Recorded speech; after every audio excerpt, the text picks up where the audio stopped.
Bagaimana Bapak tahu saksi Bapak itu memang saksi yang sebenarnya yang Bapak sebut saksi mata? Siapa nama saksi Bapak itu? Saya bilang jangankan kalian bos, jangankan kalian bos, malaikat pun kalau bertanya kepada.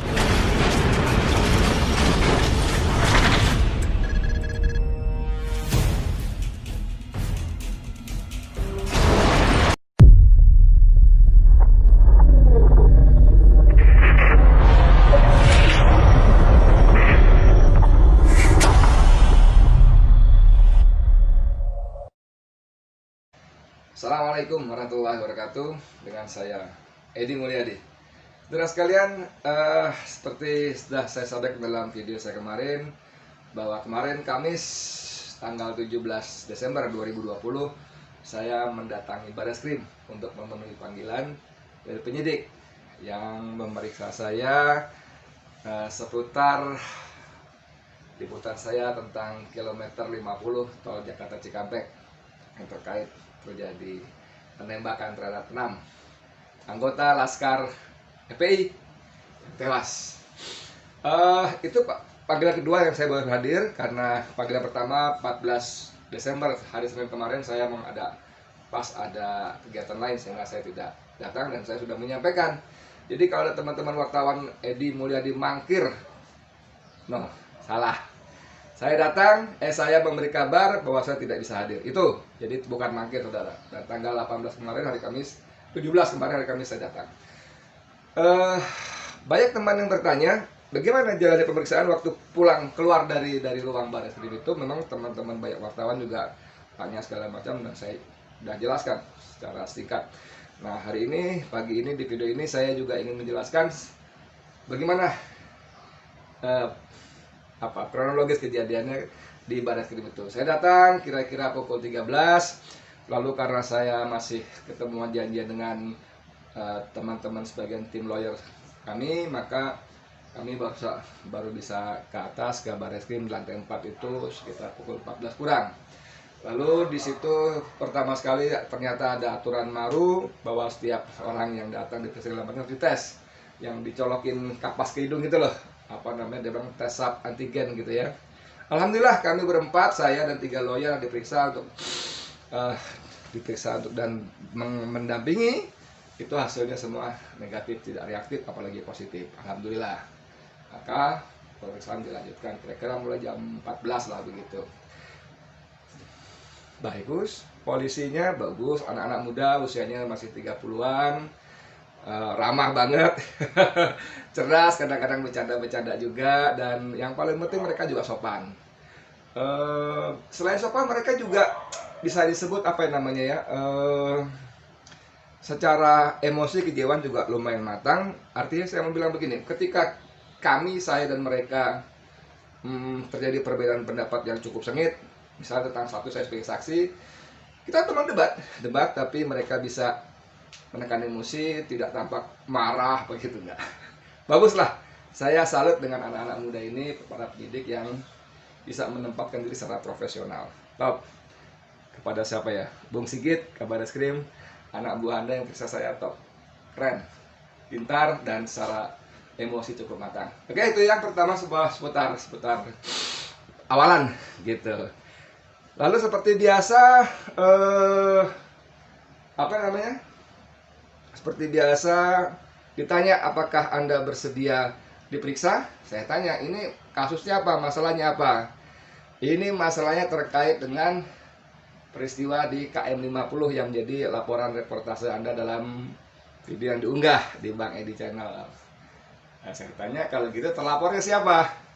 Terlapornya dibacakan 6 orang saudara, 6 orang, dan 6-6-nya itu adalah korban Laskar FPI yang korban ditembak mati oleh polisi. Dan saya bilang kalau terlapornya orang sudah meninggal sesuai KUHP pasal 77, ya selesai, close, tutup kasusnya. Jadi kenapa saya diperiksa untuk kasus yang sudah selesai, yang terlapornya sudah meninggal? Saya bilang begitu. Saya didampingi babak sesi pertama itu dengan Abdul Al-Qadiri, ketua tim lawyer saya dalam kasus ini gitu. Maksud saya, dia juga menguatkan bahwa ini tidak boleh. Kita sempat diskusi agak panjang dengan membuka ini. KUHP ini kan kita jadikan pedoman. Kalau kita jadikan pedoman, kita patuhi ini, ya berarti tidak ada pemeriksaan gitu.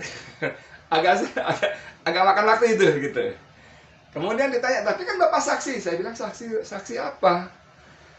Bapak kan mendengar dari saksi yang Bapak wawancarai. Lalu saya bilang begini, bos, saksi itu adalah orang yang mengetahui, orang yang mendengar, atau orang yang mengalami peristiwanya. Nah, tiga-tiganya saya tidak mengetahui, tidak mendengar, apalagi mengalami. Saya tidak ada di lokasi, saya bilang gitu. Jadi saya bukan saksi, dan saya tidak mau diperiksa, saya bilang begitu memang. Lalu dia bilang, tapi kan Bapak mendengar dari saksi yang Bapak wawancara, jadi Bapak saksi. Saya bilang, bos, kalau orang yang mendengar dari saksi kemudian menjadi saksi juga, ini aneh, bahkan bahaya. Masa? Dia gini, saya bilang, saya kasih ilustrasi. Ini perang di Ponorogo nih.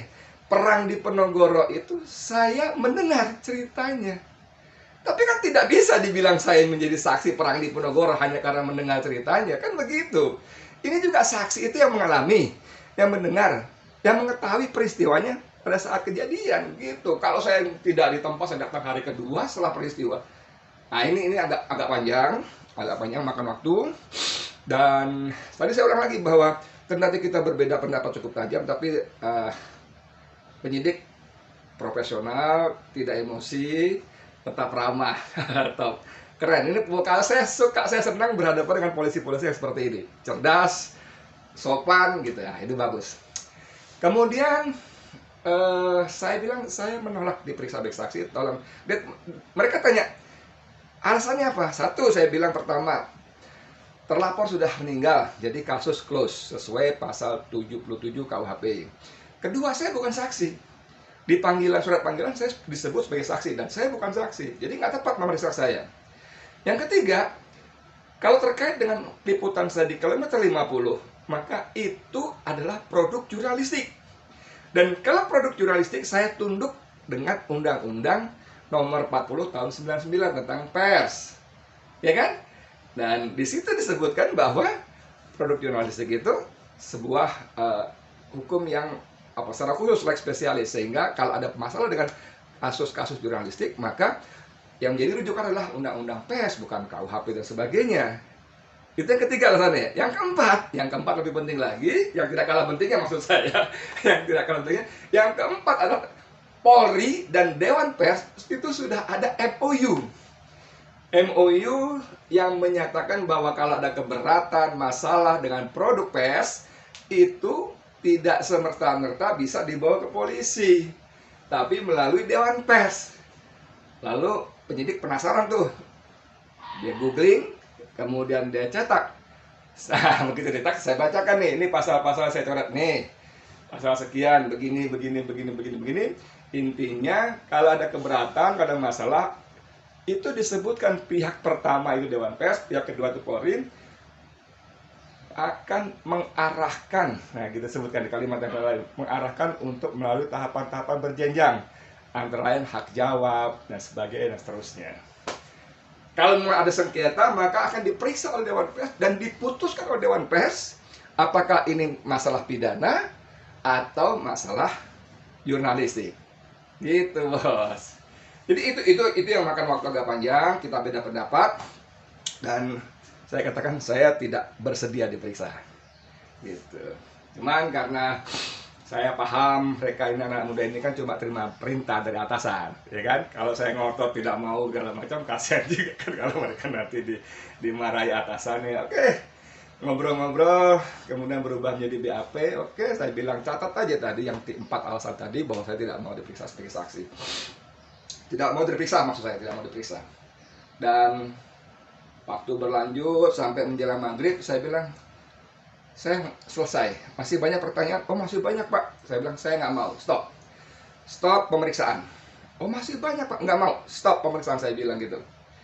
Kalau kalian paksa tetap lanjutkan pemeriksaan, saya kasih 2 alternatif. Yang pertama, kalau diperiksa, saya sampai sini, saya berdiri, saya melihat layar komputer, sampai nomor berapa? Nomor 23 ternyata. Sampai nomor 23, selesai, tidak ada pertanyaan lain, tutup. Karena saya tidak mau diperiksa dari awal. Tapi kalau kalian ngotot akan melanjutkan pertanyaan-pertanyaan berikutnya, 24, 25, dan seterusnya sebagainya, maka saya akan kembali ke awal. Saya akan kembali ke awal bahwa saya tidak bersedia diperiksa. Dan artinya, seluruh pembahasan, seluruh cerita kita nomor 1, 2, segala macam bubar. Hapus, nol semua. Silakan pilih. Stop sampai di sini, atau kembali ke awal. Saya tidak bersedia diperiksa, dan saya hanya akan tanda tangan dengan 4 alasan tidak mau diperiksa. Semua jawaban tanya jawab tadi semua akan hilang. Kalau gitu kami konsultasi dulu Pak dengan atasan. Monggo, silakan. Agak lama segala macam. Terus ya oke Pak, kita selesaikan, dia bilang. Cukup. Ah, bagus gitu kalau gitu saya bilang. Tapi mohon izin Pak, dia bilang kita tambah pertanyaan penutup. Ya, 3 pertanyaan penutup itu normal lah. Apakah Anda bersedia dipanggil lagi untuk memberikan keterangan bila dibutuhkan? Atau saya bilang, siap, insya Allah saya datang. Dan seterusnya sebagainya. Jadi total ada 26 pertanyaan, dan itu selesai tuntas dengan ngeprint segala macam sampai kira-kira pukul 21. Jadi kira-kira 7 jam saya di dalam, saudara. Begitu keluar dari Bareskrim, dari ruang pemeriksaan, teman-teman wartawan, biasalah nanya lagi informasi seperti yang pertama waktu saya datang, mereka tanya, mereka segala macam. Saya jelaskan 4 poin tadi, dan saya ingat kepada kalian semua, saya bilang kepada wartawan nih. Ini pada kalian nih semua nih, wartawan, kalau ada masalah dengan karya jurnalistik kalian, maka pegang 4 itu. Tidak bisa diperiksa oleh polisi. Karena kasus yang saya alami bisa juga terjadi pada kalian. Itu saudara sekalian, saya berharap tentu saja masalahnya sudah selesai. Bermohon kepada Allah tuntas, Allah selesaikan persoalan ini sampai di sini, dan Allah berikan kita pertolongan, kesabaran, dan Allah jauhkan kita semua, ya kan, dari apa ya, marah bahaya lah gitu ya. Ini cerita saya, laporan saya kepada teman-teman sekalian, saudara sekalian, seputar pemeriksaan di Bareskrim kemarin. Memang pertanyaannya akhirnya memang fokus kepada bagaimana Bapak tahu saksi Bapak itu memang saksi yang sebenarnya, yang Bapak sebut saksi mata. Siapa nama saksi Bapak itu? Saya bilang jangankan kalian bos, jangankan kalian bos, malaikat pun kalau bertanya kepada saya tentang saksi saya, tidak akan saya jawab. Saya tidak akan saya jawab. Karena di poin ke-7 tentang kode etik jurnalistik itu, wartawan Indonesia punya hak tolak. Nah, ini penting. Punya hak tolak. Melindungi identitas narasumber. Gitu, bos. Walaupun untuk itu, wartawan terpaksa harus menanggung risikonya. Tapi itu merupakan bentuk integritas wartawan terhadap kepercayaan narasumber kepada dia. Bayangkan nggak kalau misalnya wartawan dapat informasi, tolong ya, jangan dibuka nanti gini. Lalu saya buka, saya dapat dari si A loh. Waduh, secara integritas saya rusak. Kedua, saya membahayakan narasumber saya. Dan itu sangat-sangat tercela dalam dunia jurnalistik, saudara. Jadi ini video juga untuk teman-teman, adik-adik saya, mungkin anak-anak saya juga, wartawan-wartawan muda. Kalian pelihara betul yang namanya integritas sebagai wartawan. Penuhi janji kalian, jaga kepercayaan kalian terhadap narasumber. Maksud saya jaga kepercayaan narasumber pada kalian. Jaga dengan sungguh-sungguh, bela betul-betul itu. Karena itulah integritas kita sebagai jurnalis. Ya. Dan kembali lagi, produk jurnalis diatur kalau ada masalah mengacu pada Undang-Undang Nomor 40 Tahun 99 tentang pers. Ya kan? Kemudian produk jurnalis ada MOU antara polisi dan Dewan Pers, sehingga ada proses-prosesnya yang tidak bisa serta-merta, kecuali kita sebagai jurnalis melakukan tindakan kriminal, menipu, mencuri segala macam, itu tidak masuk dalam ranah Undang-Undang Pers. Udah gitu saja dulu, mudah-mudahan bermanfaat. Terima kasih banyak. Assalamualaikum warahmatullahi wabarakatuh.